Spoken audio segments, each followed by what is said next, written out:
La vente, c'est un peu la bête noire de tous les entrepreneurs. En tout cas, au démarrage, c'est le premier truc qu'on doit absolument apprendre à faire et qui, la plupart du temps, nous donne des boutons de tout partout. Je sais pas si c'est votre cas, mais alors moi, très clairement, j'ai passé plusieurs années en étant en guerre profonde avec la vente qui était contre mes valeurs, qui me faisait sortir trop fort de ma zone de confort, qui me demandait tellement de déranger les gens alors que je voulais juste que tout le monde m'aime. Bref, la vente, on va en parler aujourd'hui avec un angle un peu spécial.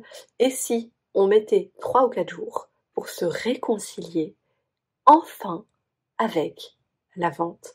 Et je vais vous en dire plus dans un instant, mais tout de suite, jingle! Avec la grosse production que nous avons, bienvenue dans Débridé, le podcast qui révolutionne le monde du cheval. Je suis Claire Labbé, l'une des cofondatrices d'Éthique et Authentique, et je suis équicoach et coach, principalement coach d'entrepreneurs. Et donc, on va parler de ce sujet-là aujourd'hui, et une fois n'est pas coutume, je serai toute seule et sans mon acolyte Amandine qui vous retrouvera sûrement la semaine prochaine dans un épisode bien à elle.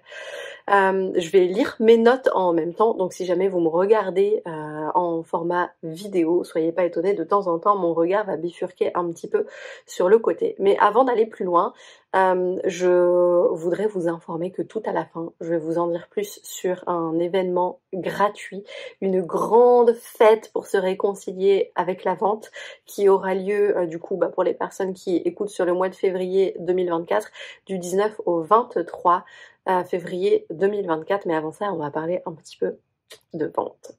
Alors, il est tout à fait possible que, comme moi, vous vous soyez dit, et on a fait un petit sondage sur notre page Instagram, on a demandé qu'est-ce qui bloque les gens sur la vente. Donc voilà les réponses qu'on a eues et qui sont des réponses que très clairement je me disais, et même parfois je me dis encore aujourd'hui. La première, c'est j'ai peur de passer pour un requin. La deuxième, j'ai peur de déranger et d'être jugée sur mon tarif. J'ai l'impression de parler dans le vent et que personne n'achète. J'ai l'impression de forcer quand je vends. La prospection pure et dure, ça me donne de l'urticaire. Putain, c'est imagé quand même. Hein. Et quand je présente mes offres, c'est jamais clair et je ne donne pas envie. Ça, ce sont des phrases qui nous viennent directement des petites boîtes à questions, vous savez, qu'on a mis dans les stories. Et donc, on s'est dit, avec tout ça, on a fait un petit travail de réflexion et on s'est dit, en fait, il y a 3 choses qui nous empêchent, quand on se lance dans l'entrepreneuriat, de prendre du plaisir à vendre. Parce que c'est possible de prendre du plaisir à vendre et on n'est pas obligé d'être un gros requin pour ça. On y va. Première chose qui nous empêche, c'est que dans notre société actuelle, la vente, elle est souvent associée à des mots qui sont très négatifs, comme la manipulation, l'arnaque, le requin, on l'a dit tout à l'heure, escroc, pousser, mettre la pression, la vente forcée, être malhonnête. Moi, je me souviens que j'ai l'image de ma grand-mère qui, un jour, on est allé chez elle et elle nous a raconté qu'il y avait un commercial qui avait tapé à sa porte et elle avait genre 80 ans, elle voyait plus rien, elle conduisait plus et elle nous a dit qu'elle s'était acheté une énorme veste en cuir pour aller faire de la moto quoi. Enfin une vieille dame de 80 ans qui va faire ça. Bref, donc moi c'est ça aussi que j'avais comme image, c'est un peu marchand de tapis là qui va nous vendre plein de trucs dont on n'a absolument pas besoin. Et donc, même si nous, en tant que coach, équicoach, moniteur d'équitation, praticien qui faisons des soins sur les chevaux, graphistes, photographes, tout ce qu'on veut, alors même qu'on a des super prestations de services et des superbes accompagnements à offrir, on est obligé de passer par la case criminel, c'est-à-dire on est obligé de passer par la case je suis obligé de devenir un gros pouilleux de la vente pour pouvoir enfin faire ce que j'aime. Et donc avec toute l'image que la société a et du coup que nous aussi on s'est inculqué émotionnellement sur la thématique de la vente, c'est normal qu'on ait des gros conflits intérieurs et qu'il y ait une part de nous qui résiste à vendre puisque vendre, c'est se transformer en requin, puisque vendre, c'est se transformer en mauvaise personne, malhonnête, et on n'a pas envie de devenir ça. Donc c'est normal qu'il y ait des conflits à l'intérieur de nous. Maintenant, la question, c'est qu'est-ce qu'on va en faire de ces conflits et comment est-ce qu'on va réussir à trouver de la paix et à les résoudre aussi. Le deuxième point qui nous empêche de prendre du plaisir à vendre, puisque je réitère que c'est possible de prendre du plaisir à vendre, eh bien c'est que vendre, c'est grosso modo se faire rejeter 95 fois sur 100 où on présente une offre ou un accompagnement. Il y a MailChimp, qui est un outil de mailing qui envoie des emails, qui a mené une étude récemment et qui a fait une estimation de ce qu'ils appellent un bon taux de conversion. Donc un taux de conversion, ça va être le nombre de personnes qui ont vu une page où on présente une offre versus le nombre de personnes qui ont cliqué sur le bouton pour acheter cette offre. Et donc eux, ils estiment qu'un bon taux de conversion, c'est entre 2 et 5%. Donc ça veut dire très clairement que 95% du temps, au mieux, vous êtes ignoré, au pire, vous vous prenez un bon gros non dans la gueule, et encore, parfois, il y a des personnes qui sont pas polies et qui vont venir vous faire le petit commentaire qui va bien et qui va juste appuyer sur la bonne blessure qui est là, et du coup, là aussi, tu m'étonnes que t'as pas envie d'aller vendre. Si c'est pour te faire rejeter, si c'est pour te faire critiquer, si c'est pour te faire nier, si c'est pour te faire ignorer, bref, si c'est pour te faire mal. Notre cerveau est fait pour fuir la douleur, et clairement, il y a beaucoup plus souvent de la douleur que un résultat qui nous est favorable dans la vente, et donc on fuit. Voilà, c'est normal, on fuit. Point numéro 3, vendre. Qui nous bloque, hein. Donc vendre, c'est accepter de se donner de la valeur. Surtout quand on travaille dans les services, c'est très difficile de dissocier son service de soi, surtout quand c'est nous qui donnons le service, et donc on arrive sur le joli terrain de l'amour de soi. On arrive sur ce joli terrain de l'estime de soi, avec des associations du type « ouais, mais vendre, c'est se la péter, vendre, c'est se donner à soi ».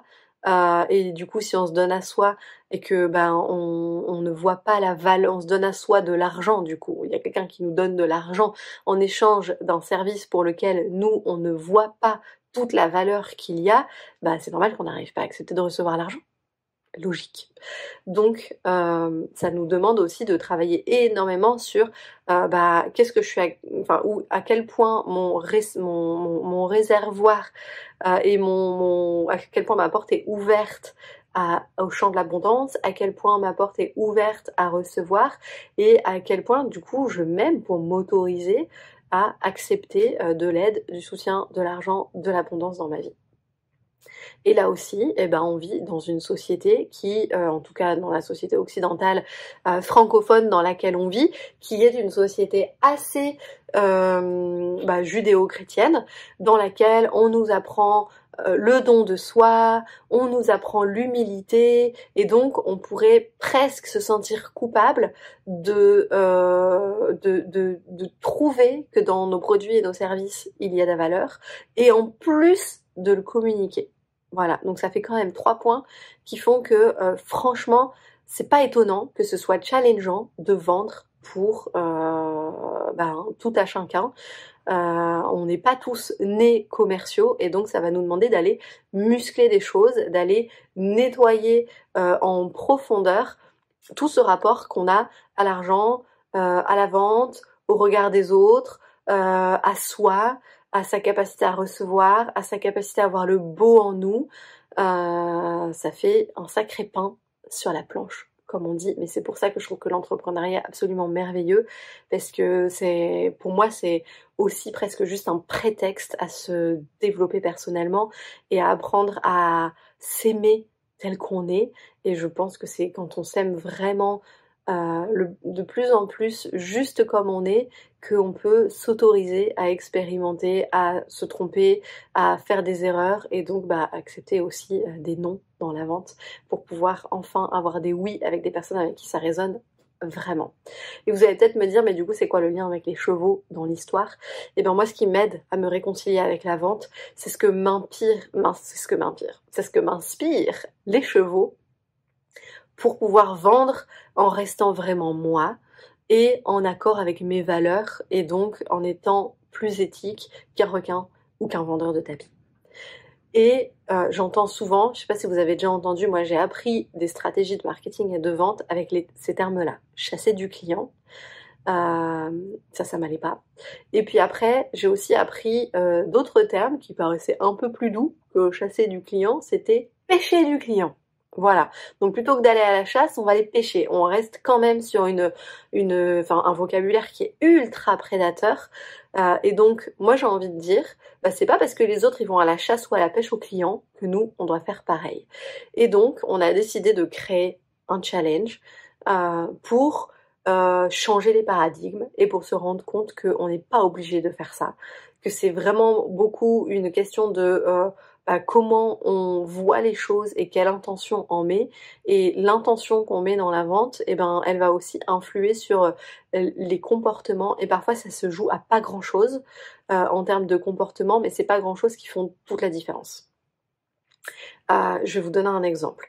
Vous avez sûrement déjà reçu plein de messages de gens qui s'abonnent à votre compte sur LinkedIn, sur Instagram, sur Facebook, etc. Et puis qui vous envoient un mail en vous disant de but en blanc, bonjour, moi c'est machin, j'ai une super offre en ce moment, tiens, clique sur ce lien pour en profiter. C'est ce qui s'appelle de la prospection à sec de chez ASEC. Et bon là clairement on va à la chasse, soyons clairs. Sauf que chasser ça fait fuir. Pousser, ça fait fuir. Et donc pousser des informations comme ça par message, ça fait fuir. Une intention qui serait non prédatrice, ça serait de créer du lien déjà, de s'intéresser un petit peu à l'autre et puis d'envoyer un message en disant bonjour, voilà, je viens de m'abonner à ton compte, félicitations pour ton travail, j'adore ça, voilà, avec quoi je connecte peut-être. Et puis après, rien n'empêche de dire qu'on a une opportunité en ce moment ou de solliciter de l'aide. Franchement, moi, je reçois plein d'autres messages qui sont ultra sympas de personnes qui sont sincères et qui disent voilà, en ce moment je suis en train de faire une offre particulière pour les personnes qui veulent ça,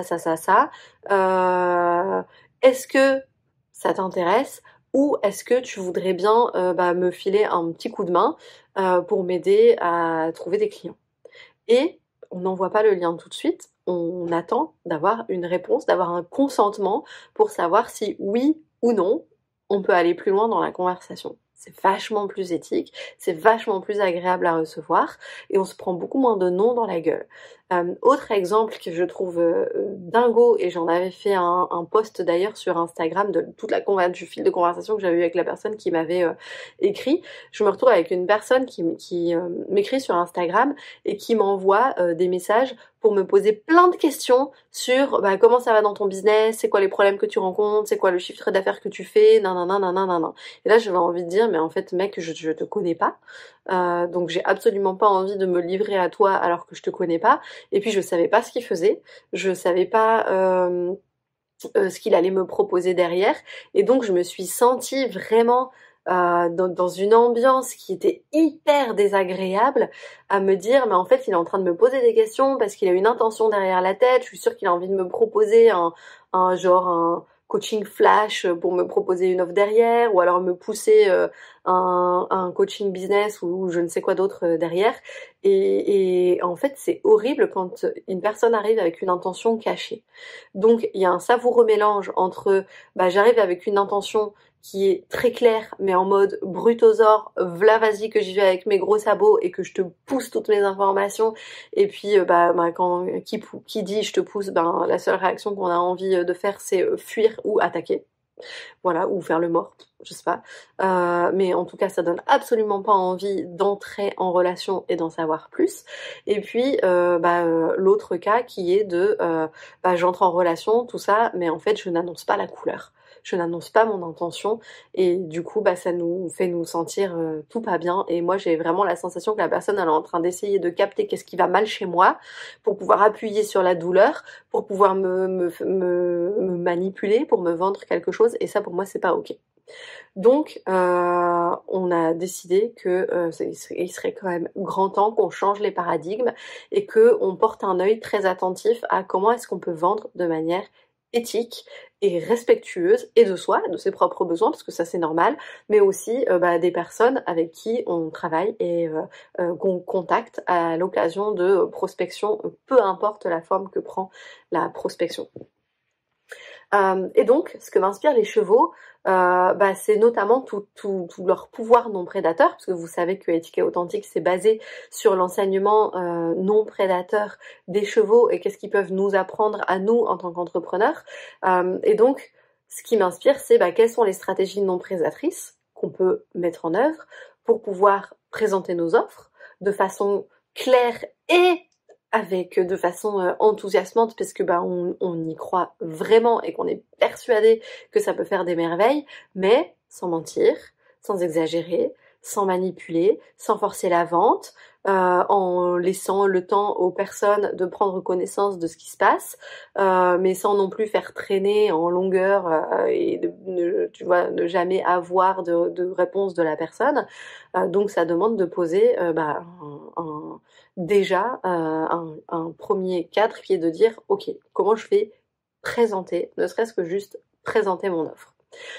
Et quand on a un accompagnement qui est absolument incroyable, ça demande aux gens qui vont en avoir connaissance de se poser des questions qui se posaient peut-être pas avant. Ça va leur demander aussi de se positionner pour dire si oui ou non notre accompagnement, notre offre, elle peut être intéressante pour eux. Et puis investir dans un accompagnement, ça veut dire aussi accepter de faire des efforts, déjà pour donner de l'argent, et ensuite de faire des efforts pour changer, puisqu'un accompagnement propose une transformation, et qui dit transformation dit effort pour pouvoir changer sa vie, et donc ça veut dire que les gens à qui on propose une offre, ça crée de l'inconfort. Ça crée forcément de l'inconfort quand on propose une offre ou un accompagnement, parce que votre offre de base propose un inconfort vu qu'elle propose une transformation, donc il faut que la personne elle soit prête à le faire, mais surtout vous mettez la personne en face de ses responsabilités, de dire en fait est-ce que je continue comme ça ou est-ce que je décide de changer les choses, et donc c'est comme ça lui demande de se positionner, elle peut plus continuer dans le petit confort de son quotidien, elle doit prendre une décision. Voilà, donc premier truc, ça demande d'apprendre à se positionner, ça c'est très important, à se positionner comme quelqu'un qui, un entrepreneur, un leader, ça crée du changement, donc ça crée de l'inconfort et ça demande d'accepter ça. Ça demande d'accepter qu'on est une personne qui va créer de l'inconfort chez l'autre et d'accepter d'être confortable avec le fait de créer de l'inconfort. La deuxième chose que m'inspirent les chevaux, c'est que du coup en vente, ça nous permet aussi d'aller chercher notre dominant mature qui a un rôle primordial chez les chevaux, puisque un cheval dominant mature dans un troupeau, c'est lui qui va mettre les autres chevaux sur le bon chemin. C'est lui qui va dire oui par là on peut, non par là on peut pas y aller. C'est lui qui va délimiter les chemins, les espaces, les relations, etc. Et c'est ce que nous on peut aller faire dans la vente, c'est d'aller chercher notre joli dominant mature à l'intérieur de nous pour dire tu sais quoi, je vais te dessiner un chemin par lequel tu vas passer et qui va te permettre de découvrir ma proposition, comment je travaille, qui je suis, mon offre, et puis de décider en conscience et d'avoir le temps de décider en conscience si oui ou non mon offre est la bonne pour toi maintenant, et d'agir. Et se positionner pour dessiner un chemin et tenir cet espace, ça peut être challengeant parce qu'on n'a pas tous l'habitude d'avoir ce muscle-là. Ça nous demande aussi de prendre soin de nos propres besoins pour pas avoir des gens qui traînent à répondre, pour pas laisser les gens nous appeler jusqu'à 10h du soir pour avoir des renseignements, pour dessiner un chemin qui vous permet de pas être à la botte de toutes les personnes qui sont en train d'essayer de vous appeler pour avoir plein de renseignements, et que vous traciez un chemin qui vous permet de respecter vos propres besoins. Moi j'ai tracé un chemin qui permet de respecter mes propres besoins en utilisant beaucoup l'informatique. Maintenant qu'il y a a quelqu'un qui est intéressé pour un de mes accompagnements, c'est simple, il va sur le site internet, il choisit par exemple le programme Devenir entrepreneur et quand les portes sont ouvertes, et ben tout seul, il peut choisir le créneau qui l'intéresse, répondre à un questionnaire de candidature, choisir la date pour son entretien de candidature et puis ensuite l'informatique envoie les mails, les trucs et les machins et moi le seul truc que j'ai à faire c'est me pointer avant l'entretien en ayant lu les réponses au questionnaire pour pouvoir être pleinement présente pour l'entretien et je me suis enlevé une palanquée d'heures de réunion derrière mon ordinateur à envoyer des emails pour confirmer la réunion, de trucs et de machins et de bidules et tout ça.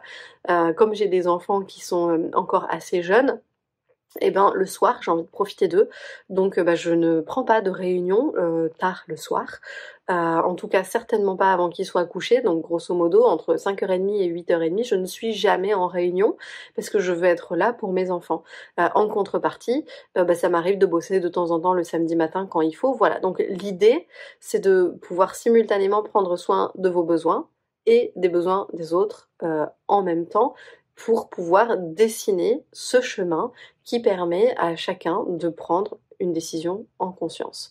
De est-ce que votre offre elle est faite pour eux ou pas et de pas vous appeler à la dernière minute ou de pas vous dire oui mais peut-être et puis après finalement c'est non bref voilà donc mais se positionner comme ça ça peut nous rendre très très vulnérables parce que c'est des choses dont on n'a pas l'habitude mais la vulnérabilité c'est juste une émotion qui nous indique que on est au bord du changement, on est au bord de l'inconnu, on est en train de faire quelque chose donc on n'a pas l'habitude, on est en train de muscler des nouvelles compétences et le seul message de la vulnérabilité c'est de dire en fait c'est inconfortable mais j'y vais quand même mais j'y vais pas n'importe comment. Je vais trouver du soutien pour pas me rentrer en mode totale panique pendant que je suis en train de passer à l'action. Donc c'est ça aussi que nous apprennent les chevaux, c'est aller muscler des parts de nous qu'on n'a pas l'habitude de pratiquer pour pouvoir, et notamment là je vous parle de cet aspect de créer du cadre, pour pouvoir créer un chemin qui est respectueux de vous et des autres et qui permet à chacun de faire son petit bonhomme de réflexion pour que ce soit une véritable rencontre entre vous et votre prospect pour savoir si oui ou non ça va matcher de se décider. Donc pas de pousser à l'action avec un système qui dit l'offre expirera dans 30 secondes. Pim, poum, pim, poum, pim, poum. Moi je fais pas ça.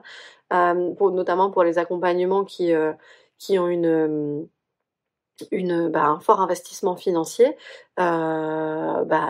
souvent la personne demande à peu près 2-3 jours pour pouvoir se décider et moi je trouve ça tout à fait normal parce que je pense que c'est important qu'une personne ne soit pas avec un système nerveux complètement en PLS et qu'elle sache plus comment elle s'appelle tellement on lui a mis la pression, qu'elle prenne des décisions qui sont irrationnelles, qu'elle se mette en danger financièrement, qu'elle prenne une décision parce qu'elle a peur de manquer quelque chose alors qu'en fait mon accompagnement était pas du tout fait pour elle là maintenant donc je préfère laisser le temps aux gens de prendre une décision qui soit vraiment réfléchie et vraiment consciente, alignée avec le cœur, alignée avec le cerveau aussi, parce que du coup j'ai des clients qui sont engagés et qui vont jusqu'au bout et on se farcit pas d'être obligé de se supporter alors que en fait on a pris la mauvaise décision de travailler ensemble.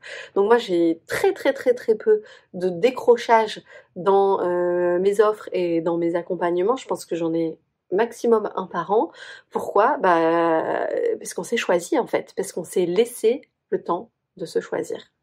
Et donc du coup, il est temps de vous parler de ce challenge qu'on organise du 19 au 24, ou attendez, au 23 ? Du 19 au 23 février, je suis en train de regarder sur mon ordinateur en même temps. On a décidé de mettre en place un challenge avec Amandine qui est 100% gratuit pour les personnes qui vont le faire en live, mais qui sera vendu après vraiment comme une formation pour faire ce putain de travail pour se réconcilier avec la vente.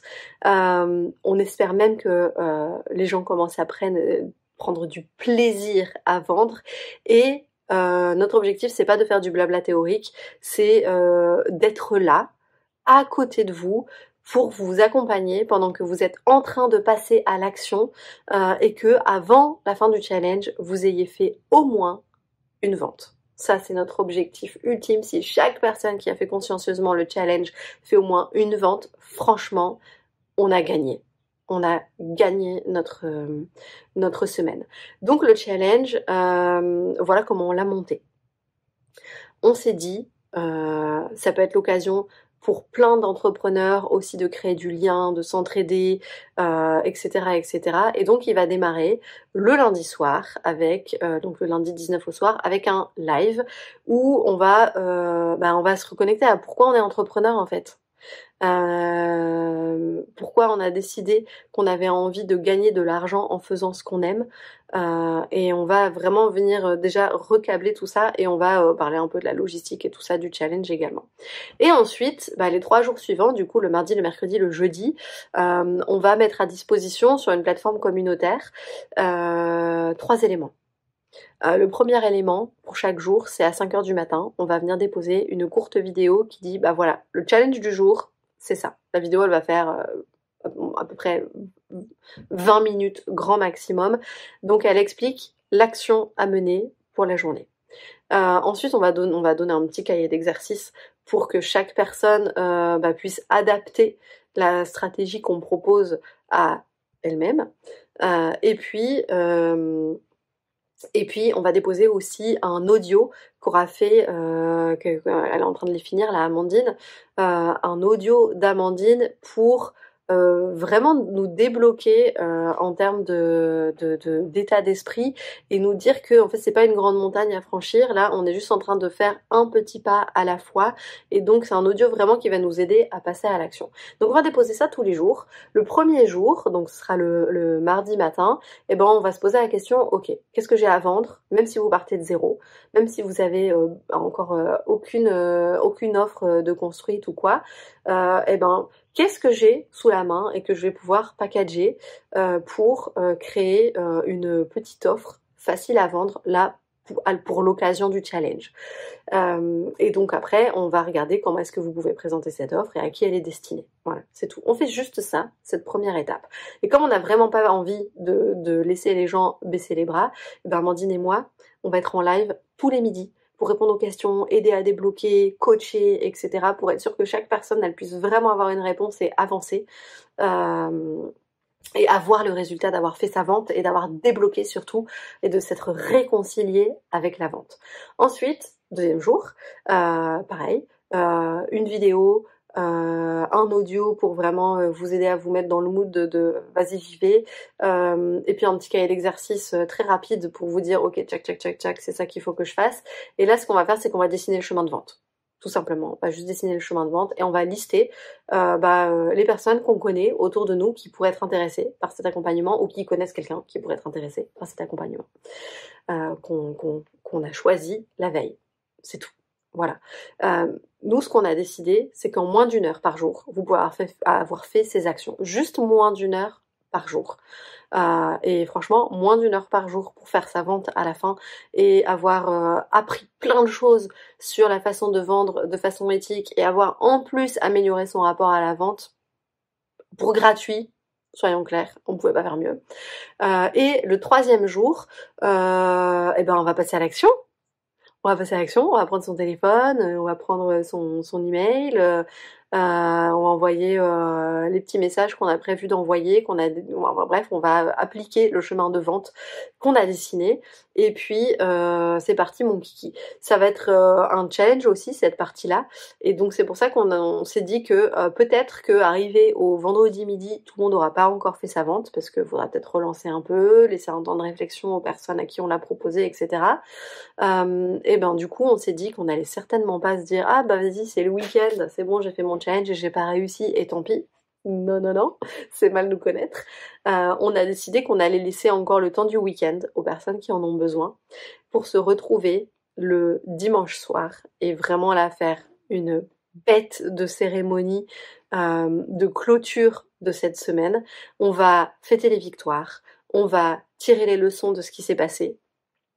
on s'est dit qu'on allait faire une petite célébration en remettant des trophées. Donc il n'y a pas de compétition dans cet événement, mais on sait quand on organise des événements comme ça, et ça a été exceptionnel au mois de septembre quand on a organisé notre dernier sommet en ligne, on sait que il se passe des choses incroyables. Il y a des rencontres de fous, il y a une entraide de fous. Il y a peut-être des gens qui vont s'acheter les offres chez les uns, chez les autres. Il y a des partenariats qui vont se faire. Il y a des gens qui vont vivre des challenges ultra difficiles et qui vont les dépasser. Bref, on s'est dit qu'on allait faire une remise de trophées pour tous les cas incroyables. Bon, voilà, mais c'est pas tout. Il y a encore plein de cadeaux. Moi, je vais arrêter là dans 2-3 minutes ce podcast. Mais grosso modo, ce que je voudrais dire en termes de cadeaux, c'est que on veut vraiment qu'on reste dans cet esprit de communauté et d'entraide. Donc on ouvre une communauté spéciale en ligne à l'occasion de cet événement. Donc vous allez en vous inscrivant à ce challenge, et ben vous avez accès à un espace où il y a vous pouvez remplir votre profil et voir les profils des autres et créer du lien. Vous pouvez échanger en message privé et sur un forum avec tous les autres participants. Vous pouvez vivre le challenge, etc. Donc vraiment, le truc, il est aux petits oignons de chez aux petits oignons de chez aux petits oignons. C'est un moyen aussi pour Amandine et moi d'apporter un maximum de valeur pour aider sur ce sujet qui est ultra sensible, la vente à des personnes qui n'ont pas encore les moyens de se payer nos accompagnements. Et comme on a construit ce challenge de la même manière qu'on construit nos accompagnements à nous, c'est un moyen de sentir aussi pour les personnes qui auraient peut-être envie de rentrer dans le programme Devenir Entrepreneur, de rentrer dans la nouvelle communauté d'entrepreneurs qu'on a créée, de se dire tiens, à quoi ça ressemble quand on travaille avec elle, quels résultats je peux obtenir, comment ça se passe, est-ce que j'aime bien, est-ce que j'aime pas, et du coup de se positionner vous aussi pour choisir de travailler avec nous ou pas. Et donc à la fin de ce challenge, on ouvre, parce que cette année on a décidé de ne pas laisser ouvertes les portes du programme Devenir Entrepreneur tout le temps. Donc cette année on va ouvrir les portes du programme à l'occasion de ce challenge, et pour toutes les personnes qui ont fait le challenge, mais qui n'ont pas juste qui se sont inscrits, pour toutes les personnes qui ont vraiment fait le challenge, on offre jusqu'à 1 000 € de réduction. 1 000 € de réduction pour rentrer dans le programme Devenir Entrepreneur. Ça se fait sur candidature, donc forcément il y a une petite interview pour qu'on puisse voir ensemble si le programme il est vraiment fait pour vous accompagner. Si c'est pas le cas, on le dit très clairement. Si on n'est pas les bonnes personnes pour vous, c'est pas le bon moment a priori, c'est pas la bonne formule, on vous le dit parce qu'on va pas vous arnaquer. On vous laisse le temps qu'il vous faut aussi pour vous décider. On vous demande pas une réponse juste à la fin du rendez-vous. Et comme on a été renouvelé pour Calliope, c'est cool parce que si vous avez du CPF, du compte personnel de formation, vous pouvez financer la totalité du programme pour les 2 premières formules, et puis pour la formule vraiment avec du coaching, le séminaire avec les chevaux et tout, faut rajouter un montant, mais déjà vous pouvez financer jusqu'à 2 500 € avec votre CPF, c'est un truc juste incroyable. Et Vivea, pareil. Pour les personnes qui sont à la MSA et qui sont chez Vivea, c'est pareil, les portes sont ouvertes avec ces 2 partenaires. Donc ça, on est trop content de permettre ces financements-là. Bref, je divague sur le programme Devenir Entrepreneur, mais tout ça pour dire que ce sommet du coup qui va être un challenge, c'est du coup la 2e édition de nos sommets challenge, la première ayant eu lieu en septembre, sous format de sommet qui ouvrait vraiment sur les perspectives. Et là on s'est dit, on a envie plus d'aider les gens à passer à l'action, et le sujet numéro 1 pour démarrer son année en 2024 en se débarrassant une bonne fois pour toutes de ce boulet de rapports horribles à la vente, c'est de regarder les choses en face, dans un environnement où on est en sécurité, où on est accompagné, où on est guidé pour pouvoir faire ce travail et enfin débloquer notre rapport à la vente. Ça veut pas dire que comme par miracle, je suis pas en train de vous dire que j'ai une formule magique et bim, ça va aller nickel, mais en fait ça demande juste de faire un certain travail pour se libérer de quelques chaînes, pour oser y aller et se rendre compte qu'on n'est pas mort et qu'on s'est pas pris une grosse baffe sur la route, et pour commencer aussi à trouver un peu de plaisir à ça. Moi je me suis vraiment fixée en 2023, en janvier 2023, je me suis dit, donc ça remonte à il y a pas longtemps, hein, je me suis dit alors que mon entreprise, franchement j'ai gagné déjà très très correctement ma vie. En 2023 je me suis dit, cette année j'en ai marre d'avoir la boule au ventre à chaque fois que je dois faire un entretien, j'en ai marre d'avoir la boule au ventre à chaque fois que je dois vendre quelque chose, j'ai vraiment envie de retrouver du plaisir, j'ai envie que ça devienne un jeu sympa de vendre comme c'est un jeu sympa de coacher. Ça veut pas dire qu'il n'y a pas un peu la tension là comme ça qui est là, comme je fais du théâtre, je sais pas si vous faites ce genre d'activité là, mais on a toujours cette petite tension quand le rideau il va s'ouvrir. Bah là c'est pareil, on a toujours cette petite tension quand on va faire une prestation de coaching, des kits de coaching, un cours, etc. Bah on a peut-être toujours encore cette petite tension qui monte, qui est chouette aussi quand on va commencer à vendre quelque chose. Donc ça on veut pas l'enlever, mais par contre c'est chouette aussi de trouver du plaisir là-dedans. Et vendre, ça peut être sympa. Vendre, c'est un acte d'empathie énorme parce que on a deux oreilles pour écouter, on a deux yeux pour regarder, on a tout un corps qui capte plein d'informations chez le corps de l'autre qui est en face aussi. En fait, vendre, c'est 80% de notre temps, c'est écouter et prendre en considération vraiment l'autre et ensuite faire des liens pour voir si oui ou non notre accompagnement, c'est la bonne formule pour l'autre. C'est ni plus ni moins que ça. Donc si vous êtes déjà dans l'accompagnement, vous les avez ces techniques. Vous les connaissez déjà parce que c'est des techniques de base qu'on apprend quand on accompagne en tant que coach, en tant que formateur, en tant que médiateur, en tant que thérapeute. Donc il n'y a aucune raison que vous sachiez pas utiliser la même chose dans la vente. C'est juste que il faut qu'on aille déverrouiller quelques petits trucs là, quelques croyances qui sont en conflit avec d'autres, qu'on aille juste se remettre un peu de l'air là, de l'énergie et de l'amour et de l'oxygène pour que ce soit pas un sacerdoce et que ça devienne un chemin joyeux de rencontre. Ce système de vente et c'est ce qu'on vous propose de vivre et d'expérimenter ensemble autour d'un superbe événement et à cette occasion-là aussi de rencontrer plein de monde. On va avoir quelques petits invités spéciaux aussi qui vont aller déposer des interviews ici et là qu'on va diffuser pendant le sommet, qui vont vous aider à voir un peu aussi la vente autrement, avec d'autres angles de vue. On va dévoiler ça dans les jours à venir, mais bref, je sais pas comment vous le dire autrement. Si la vente c'est encore un petit peu crispant pour vous, ou si ça vous donne complètement de l'urticaire et que c'est challengeant pour vous, en vrai il n'y a pas d'autre moyen possible pour réussir à vivre de sa passion que d'apprendre à aimer ça. Et franchement, c'est pas fait que pour les gens qui sont dits commerciaux. En fait, c'est fait pour les gentils, la vente aussi. Et je veux vraiment que vous sentiez ça.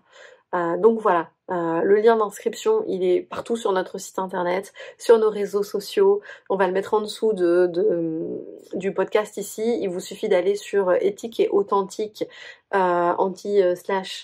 événement, éthiqueetauthentique.com /événement, et puis vous vous inscrivez.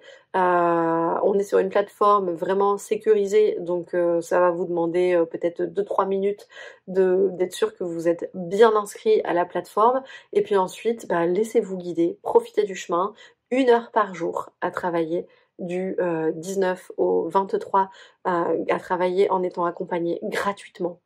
Vous travaillez qu'1 heure par jour, vous êtes accompagné gratuitement et en plus vous gagnez de l'argent à la fin. Moi je sais pas quel autre challenge on aurait pu faire qui aurait pu apporter autant de valeur. Et bien sûr il y a des petits cadeaux à l'intérieur, voire même des gros cadeaux. On a décidé de partager encore l'abondance, donc il y a aussi de l'argent à gagner, puisque comme on parle d'argent et de vente, on a mis aussi de l'argent à gagner à l'intérieur. Donc voilà, je vous laisse vous inscrire, rejoindre cette incroyable aventure, partager, même si vous voulez pas y aller, s'il vous plaît, partagez cet événement autour de vous le plus possible, parce que nous, ça nous aide aussi dans notre petit business, et ça nous aide à aider plein de gens. Donc voilà. Je termine ce podcast avec enthousiasme parce qu'on a passé toute la journée avec Amandine à finaliser les pages de vente, les pages d'inscription, tout ça. Et donc je termine cette journée en enregistrant le podcast pour vous inviter, s'il vous plaît, à venir débloquer ce putain de rapport à la vente pour enfin y prendre du plaisir. Un problème de débloquer, et si vous arrivez à vendre, et ben vous pourrez enfin passer beaucoup plus de temps avec vos clients que vous aimez accompagner, avec vos chevaux avec qui vous adorez passer du temps pour accompagner vos clients, ou si jamais vous soignez les chevaux, avec les chevaux que vous soignez. Bref, vendre, c'est la porte qui nous permet de faire ce qu'on aime en étant payé pour ça et du coup de pouvoir le faire à temps plein autant de temps qu'on veut. Donc voilà, inscrivez-vous, on vous attend et je vous souhaite sur ce un très bon week-end, une belle semaine et on vous retrouve lundi pour la suite des aventures. Ciao!